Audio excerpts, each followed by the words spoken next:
রাসূলের কাছে তবু কিছু জিনিসের আশা করেন না। আমার নবী বলেছিলেন, ও বিবি খাদিজা, তুমি আমার হাতে এত সম্পত্তি তুলে দিলে, কোনো জিনিসের আমার কাছে কোনো জিনিস আশা করো না। কেন? আমি যেটাই যাই বাজারে, যে অমুক জিনিসটা আপনাদের স্ত্রীরা বলেন, যাচ্ছে বাজারে যাচ্ছেন, এই জিনিসটা নিয়ে আসবে, বলে না বলে না, আমার একটা কাপড় নিয়ে আসবে, আমার একটা সায়া নিয়ে আসবে, আমার একটা অমুক নিয়ে আসবে, আপনার ছেলের জন্য নাতির জন্য একটা কাপড় নিয়ে আসবে, কি বলে না বলে না বলে না। কিন্তু মা খাদিজা রাসূলকে কোনো জিনিসের আশা করে বলে। মা খাদিজা রাদিয়াল্লাহু তাআলা আনহা বলেছিলেন, ইয়া রাসূলুল্লাহ, হুজুর, আমি যদি আপনার কাছে কোনো জিনিস দাবি রাখি, আশা রাখি, না জানি আপনার কাছে টাকা পয়সা আছে, পয়সা কড়ি আছে কি না আছে, যদি না থাকে আপনি আমার জন্য না বলে দেবেন, আমার বিয়াদি হয়ে যাবে, আপনি বেউজিদি হবে, আমার বিয়াদি হবে।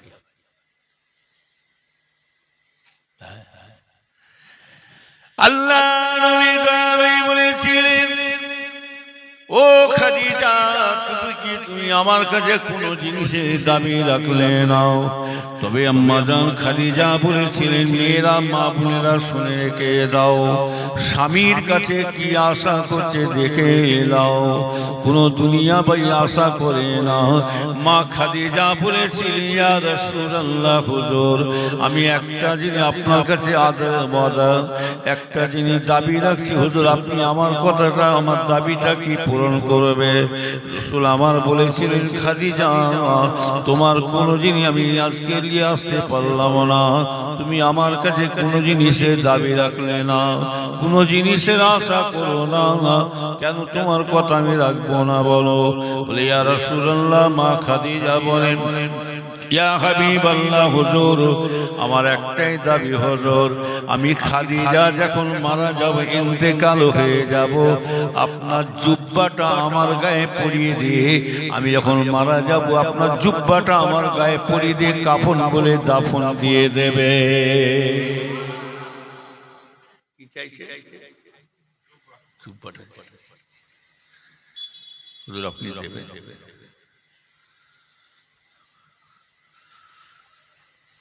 সম্মান যদি পেতে চান না, শ্বশুরবাড়ি মারলে বললাম, সম্মান যদি পেতে চান শ্বশুরবাড়ি, আর বইয়ের কাছে কি সম্মান পেতে চান, তাহলে শ্বশুরবাড়ি বিবির কাছে কোনো আশা জিনিস করে, আর না হলে নিয়ে যদি বসে থাকেন না, উঠতে বসতে জিন্দা পর্যন্ত আপনাকে ঝাড় খেতে হবে। বেশি ভয় পাচ্ছি, আমার বাপে লিতে হয়েছে, কি বলবে না বলবে না বলবে না, এখনকার মেয়েরা বলে জিন্দেগিতে ওই শ্বশুর বাড়ি জিনিস লিখে নাই, আপনি বলতে পারবেন না, তবু আপনি চোখ রাঙিয়ে কথা, এই বেশি কথা বলি, তোর বাপের নিয়ে বসে কি তো গায়ে মেখে মেখে। নবীর উম্মতেরা শুনে রেখে দেন, আমার ভাইজানেরা, কবর এমন একটা জায়গা জেনে রাখবেন, ও নবীর উম্মতিরা যারা চলে যাচ্ছে, আল্লাহ পাক জানেন কেমন হালতে আছে।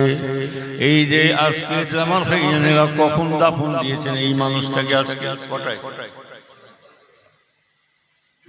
জোহর।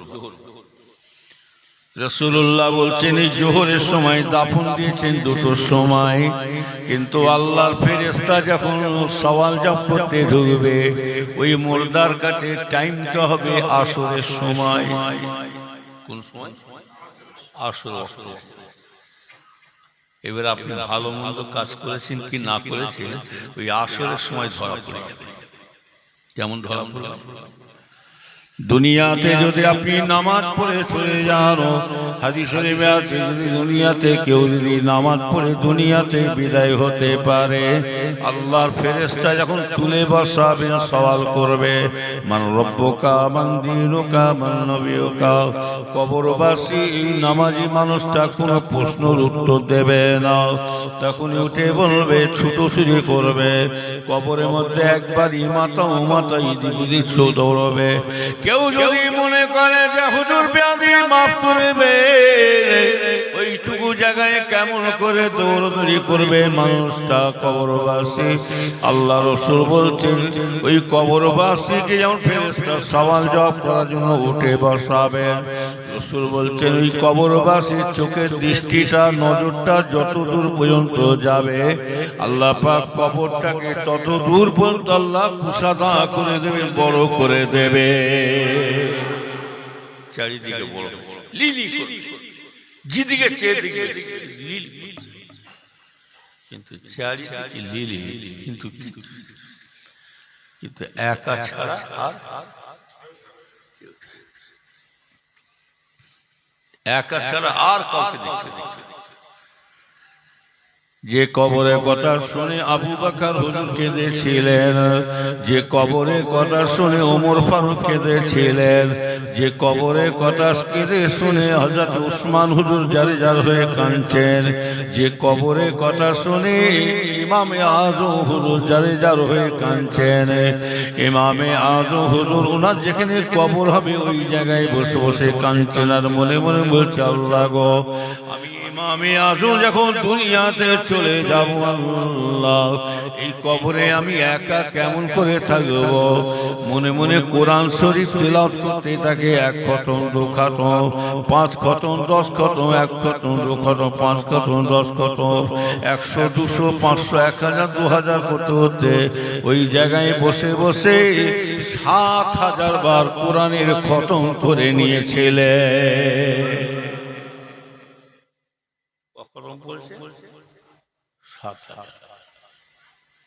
তাহলে আমরা খতম করি,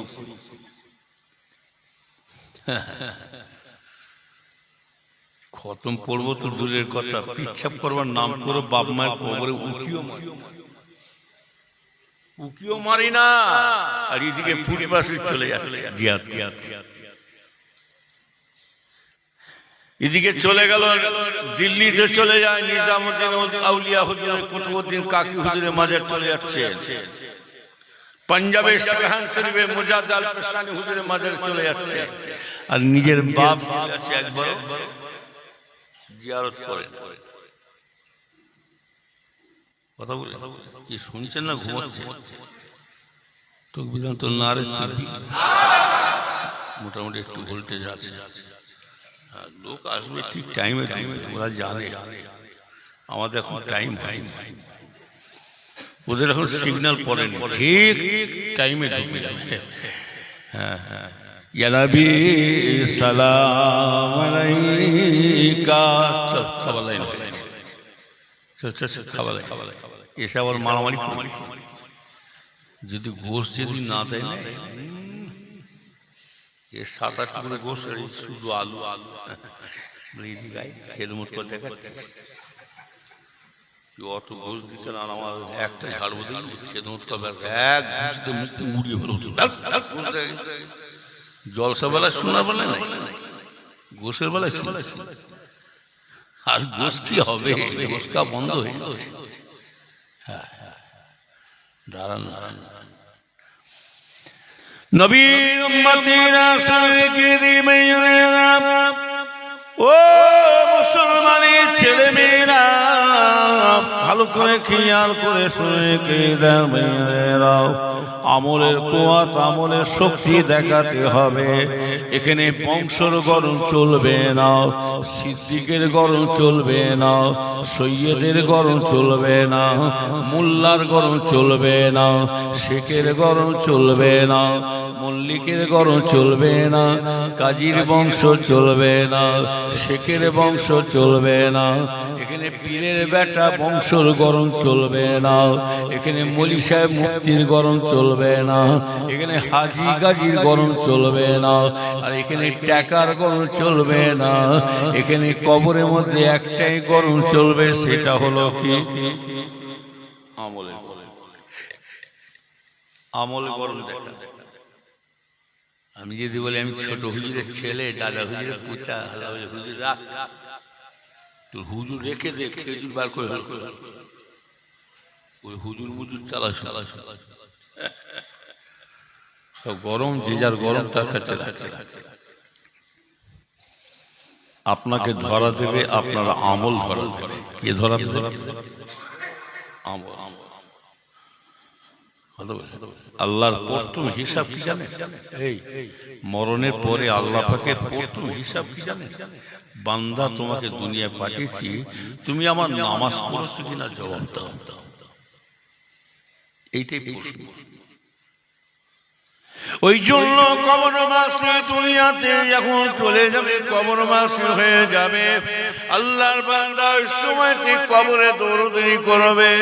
ফেরেশতা বলবে, কি খোঁজাখুঁজি করছে বলুন তো দেখি।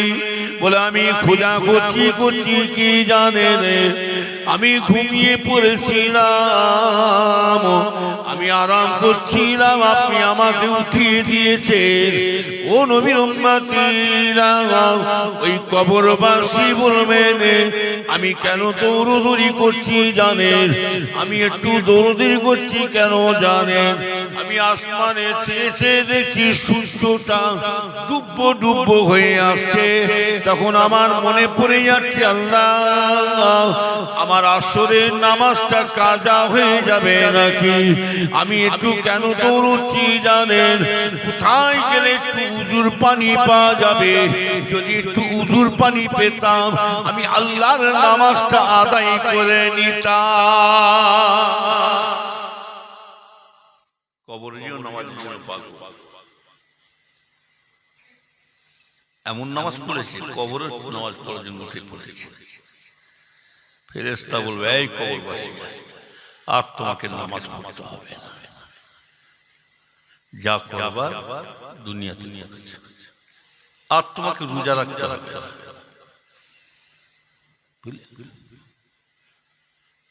নবীর উম্মতেরা শুনে কে দেন বৈদানীরা, নামাজ এমন একটা জিনিস রাখবে, নামাজের ওসিলায় আল্লাহ পাকের অটোমেটিক জান্নাতের দরজাটা খুলে দেবে। অটোমেটিক জান্নাত দরজা খুলে দেবে।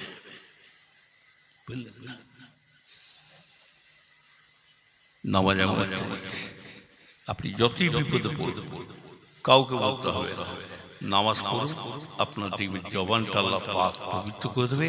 এই জবানে যেটা চাইবেন আল্লাহ তাআলা সেটা কবুল হয়ে যাবে, বুঝলেন না?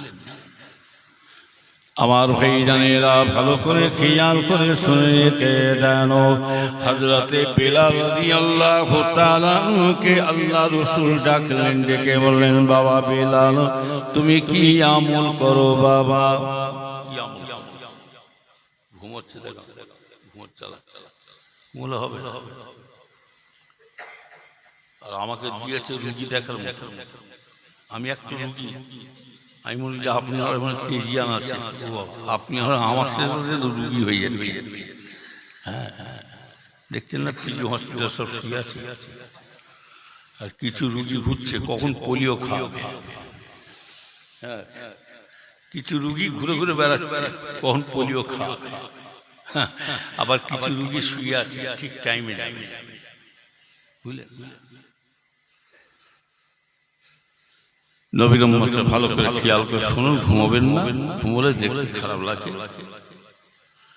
বলে, বাবা ঘুমের কাজটা, হুজুর কেবলা বলতেন, আমার আব্বাজান বলতেন, বাবা ঘুমো, এমন ঘুমান ঘুমাবে, ঘুমের কাজটা করে চলে যাও, আল্লাহ তোমাকে কবরে শান্তি ঘুমান ঘুমিয়ে রেখে দেবে, আরামে ঘুমায়, বুঝলেন? আর আল্লাহর ওলিরা যারা ঘুমোয়, তাদের ঘুমটা হলো একটা ইবাদতের কাজ। জোরে বল সুবহানাল্লাহ। আল্লাহর ওলিদের ঘুমটা হলো ইবাদত। আমি নিজের চোখে আল্লাহর কাবার দিকে মুখ করে বলছি, এদিকে কাবা তো, হ্যাঁ, মিথ্যা কথা বলি। আমার আব্বা জানে, যখন ছোট হুজুর কেবল গাঁটি টানে, সারা রাত ধরে গাঁটি খেদমত করতাম, হুজুর কেবলা ঈশার নামাজ পড়ে খাওয়া দাওয়া করে মসজিদের চাতানে মাঝে মাঝে এসে রাতে শুতে, ওইখানে আমরা খেদমত করো, আমি, হোসেন ভাই, গুলু ভাই, আজগর ভাই, ইসমাইল ভাই সব থাকতাম, সব হাওয়া করতাম, আবার গা টিপতাম। আমি একদিন এরকম হাওয়া করছি, হুজুর কেবলা কেমন আব্বাকে এরকম হাওয়া করছে, হুজুর কেবলা এক হাঁকার মারলাম, ভাই পাকা মারছিস, পাকা মারছিস, পাকাটা হুজুর কেবলা পাকাটা নিয়ে ডান্ডিটা ধরে এরকম হাওয়া, এরকম হাওয়া কর, আমাকেও লাগবে, যত মানুষ থাকবে তাদের গায়ে একটু লাগবে, সব বুঝতে পারছিস? কে শিক্ষা দেবে? সব চলে গেছে। হুজুর কেবলা গা টিপতে দিতে আমরা ভাবছি ঘুমিয়ে পড়েছে, তার কিছুক্ষণের পরে দেখতে পাচ্ছি হুজুরের শরীরের লোম থেকে আল্লাহ আল্লাহ জিকির আরম্ভ হয়ে গেছে। জোরে বলছো? হ্যাঁ, বুঝলেন, সব বানানো কথা নেই, বাস্তব। আব্বার কেরামতি বহুত আছে মসজিদে, আমরা নিজের চোখে দেখা। বলবো কেরামতি গুণ বলবো, কয়েকটা তুলে ধরি নাকি? হ্যাঁ, অনেকে আবার বলে বাপ হুজুরা আসে বাপ চাচার কথা খালি বলে চলে যায়। এই শয়তান, আমার বাপ চাচার কথা বলতো, তোর বাপের কথা বললো? আমার বাপ চাচা যে সে ওলি না। দাদা হুজুর কেবলা নিজে বলেছিলেন, বাবা আল্লাহ আমাকে একটা 5টা সন্তান দিয়েছে, 5টা আওলাদ দিয়েছে বাবা, 5টা ফুল আল্লাহ দিয়েছে, এক এক ফুলে এক এক রকম খুশবু করে আল্লাহ পাঠিয়েছে। দাদা হুজুর কেবলা নিজে বলেছে। এই যে ওয়াজ, তখনকার ওয়াজ আর এখনকার ওয়াজ আসমান জমিন হয়ে গেছে। আগেকার মুরব্বী ভাই চেস করুন, এই গ্রামে যদি ছোট হুজুর মেজ হুজুর এই এলাকার মধ্যে আসতেন, জিজ্ঞাসা করুন মুরব্বী ভাইরা আছে, 10 মাইল 15 মাইল দূর থেকে মানুষ হারকিন জ্বলিয়ে লণ্ঠন জ্বলিয়ে হেঁটে হেঁটে ওয়াজ শুনতে আসতেন। কি ঠিক হচ্ছে না? ভুল বলছি? আর এখন এই হুজুর ওয়াজ করছে, আসা তো দূরের কথা, যে যাকে চায়ের দোল চা খাচ্ছে করে বক বক করছে। গুল গিয়া গুলশান গিয়া জঙ্গে ধতুর রহ গিয়া, ফুল আছে, ফুলের খুশবু বেরিয়ে চলে যাচ্ছে, আছে কি জানেন ধুবলো গাছটায় পড়ে যাচ্ছে। ও নবীর উম্মতেরা, তখনকার হুজুরদের ওয়াজের একটা আকর্ষণ ছিল, তাসির ছিল, কারণ অন্য কিছু নয়। আর এখনকার হুজুরদের আলেমদের ওয়াজের তাসির হয় না কেন? বললে মা মার খায়, না বললে বাপ ব্যাং খায়। তখনকার হুজুরা কিন্তু জবানের তাসির হওয়ার কারণ হলো তারা কিন্তু সুদের বাড়ি খেতেন না, ঘুষ করে বাড়ি, মদ করে বাড়ি খেতেন না, আমার ভাইয়েরা টিভিওয়ালা বাড়িতে খেতেন না। তখনকার হুজুরা যে ছেলের বিয়ে দিচ্ছে, মেয়ের বাপের গলায় পা তুলে দিয়ে লাখ লাখ টাকা দিচ্ছে, ওই টাকায় বিরিয়ানি করছে, ওই বাড়ি তো হুজুর খেতেন না। আর এখনকার হুজুরা জানে বাছাবাছি করলে আমার নিজেরই লস, আমার নিজেরই লস। তবে বাছাবাছি যারা করেছিল তারা কিন্তু আর দুনিয়ায় নাই, সব চলে যাচ্ছে, তারা সব এক একে কবরবাসী। এখনকার হুজুরা জানে বাছাবাছি করলে আমার নিজেরই ক্ষতি আছে। মানে বর্তমান পড়ে গেছি কানা বেগুন আর কি বললাম টেড়া খদ্দের, কি বললাম কানা বেগুন টেড়া খদ্দের, বুঝলেন তো? বুঝলেন, যেমন হুজুর তেমন তেমন। এখনকার হুজুরা জানে বাছাবাছি করলেই হবে না। এক কাজ করো, তুমিও সুদ খাও, আমি সুদ খাই, তুমিও ঘুষ খাও, আমি ঘুষ খাই, তুমিও গু খাও আর আমিও গু খাই, আর বাছাবাছি আছে। নবীর উম্মতেরা শুনে রেখে দেন, দাদা হুজুর কিবলা বলতেন, বাবা তোমরা যদি আসমানি ওয়াজ শুনতে চাও, গায়েবী ওয়াজ শুনতে চাও, তোমরা আমার বড় ছেলের কাছে চলে যাও। ও নবীর উম্মতিরা, হযরতে বড় হুজুর কিবলা যারা ওয়াজ শুনেছে জিজ্ঞাসা করে দেখুন, ওনার ওয়াজের জবানের এত তাসির ছিল, ওনার ওয়াজেতে মানুষ বসা তো দূরের কথা, ওনার ওয়াজেতে স্বয়ং রাসূলুল্লাহ নিজে হাজির হয়েছিলেন। আমার রাসূল পাক বুঝলেন না?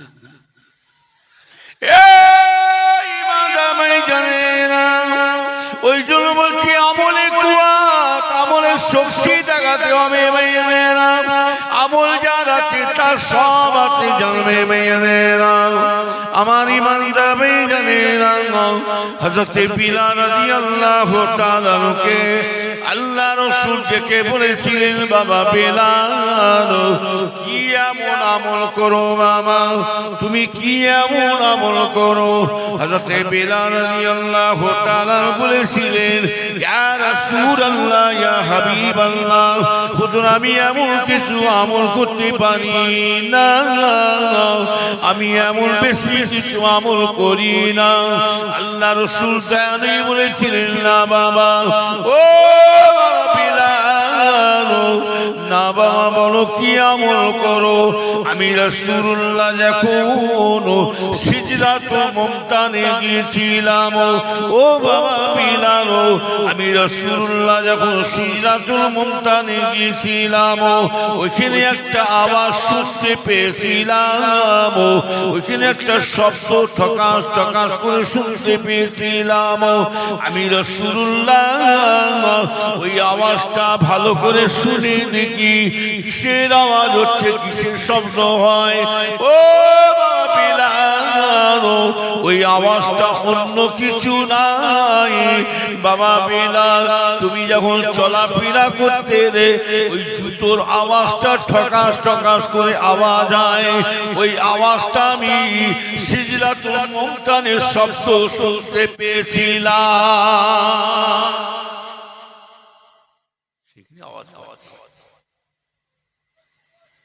কি আমল? একটা কথা জেনে রাখবেন, আল্লাহর ওলিরা ঘোষ কত আল্লাহর যত প্যারা বন্ধু দোস্ত হয়েছে, তারা শুধু ফরজ ইবাদত করে তারা ওলি হয়নি, তারা বেশি বেশি করে কি আমল করেছে? নফল ইবাদত। আমার আব্বাজানকে আমরা নিজের চোখে দেখা, একজন তসবিহ গুনছে হাতে, তসবিহ গুনছে এরকম করে পড়ে পড়ে যাচ্ছে, হুজুরকে বলে ডাকা, এ বাবা, এই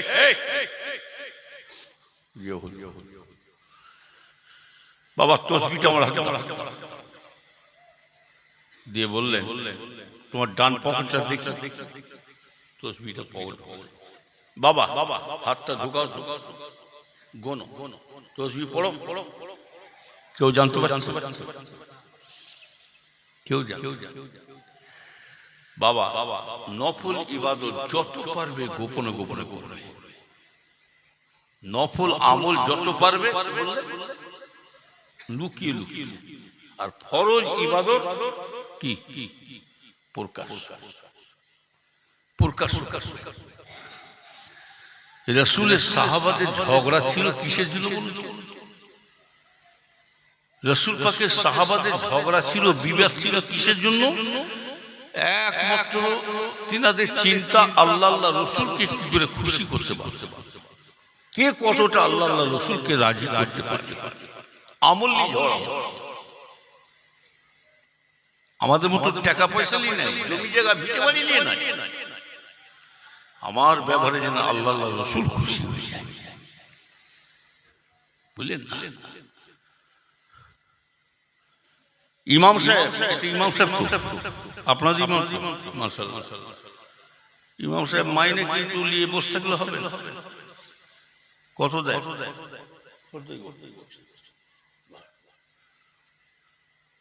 তবু তো দিচ্ছে 10,000, উনি যে 7,000, 5,000, 6,000, কি বলি, তাও 7 মাস বাকি, কমাস বাকি আছে না, 7 মাস বাকি, তাও যদি চাই চাচা দেন না, অনেকদিন হয়ে গেল সংসার। কি বললে? সকাল হবে পূর্ণিমা টাকা চাইলো। ইমাম সাহেব জানে আমার শুধু মাইনেটা নিয়ে বসে থাকলে আমার সংসার চলবে। এবার ইমাম সাহেবকে একটা বাড়তি ইনকামের লাইন দেয়। কি 10,000 টাকা কি হবে?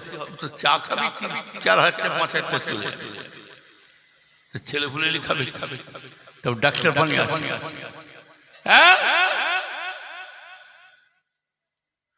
ইমাম সাহেব জানে এবার আমার দেখবেন মিলাদ মাহফিল দেখবেন, তাবিজ কবজ দেখবেন, এবার আস্তে আস্তে কি দেখবেন, বাপ মরে গেল, মা মরে গেল, এবার বিয়ে শাদী সব স্থানে এসব।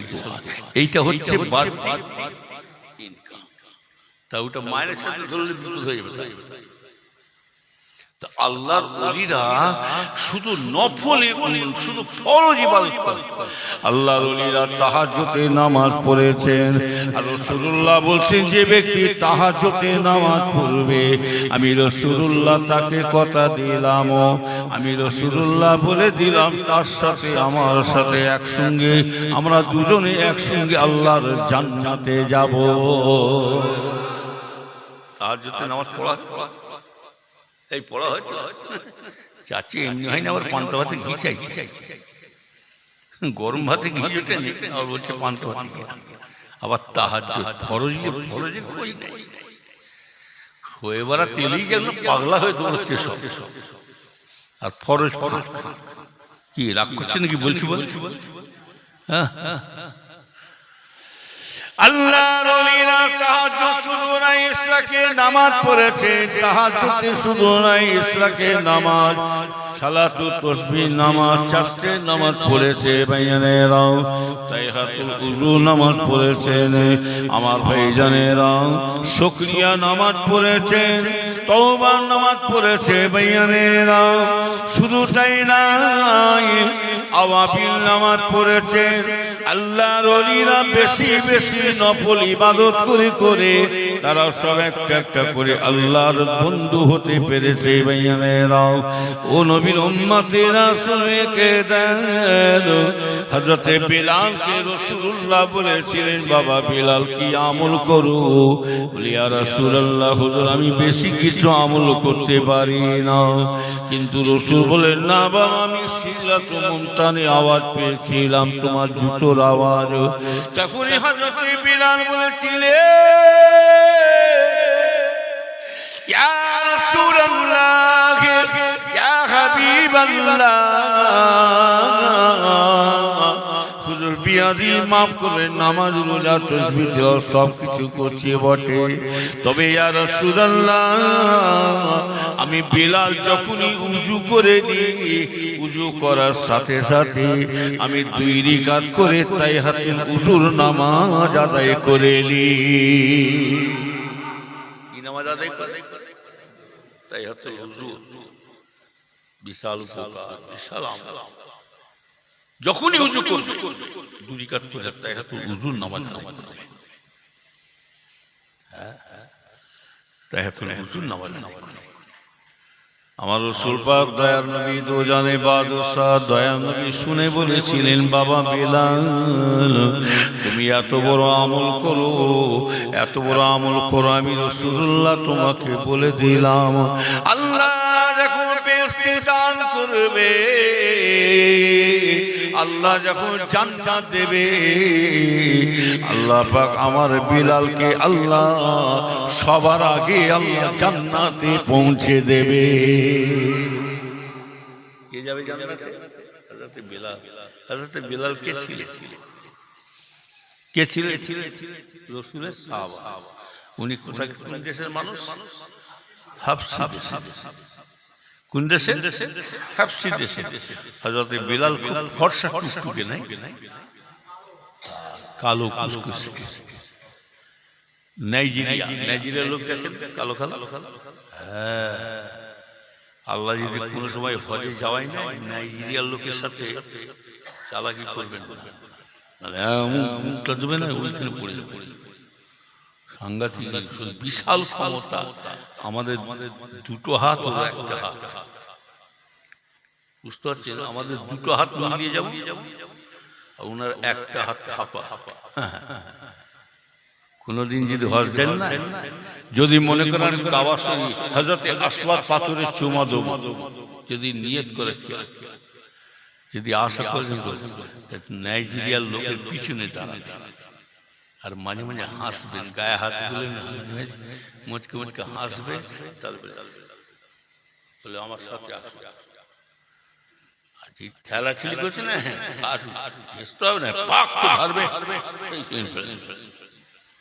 সাংঘাতিক।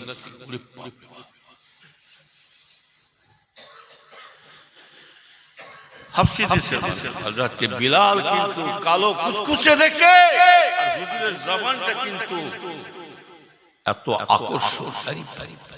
মসজিদে নববী শরীফে যখন আযান হয়,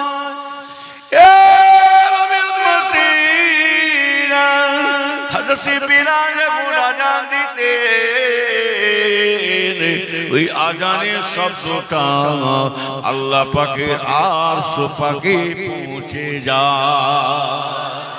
আল্লাহর আরশ পাকে এত জবানের তাসি ছিল। হযরত 1 তারিখে মসজিদে নববী শরীফে আযান হচ্ছে, আযান দিয়ে কি কোন ওয়াক্তে আযান? আসর। কোন ওয়াক্তে বললাম? আসর। আসর ওয়াক্তের আযান হয়ে গেছে, সব সাহাবারা আসছে, মুসল্লিরা সব আসছে। আমার রাসূল এসে বলছেন, এ আমার সাহাবারা,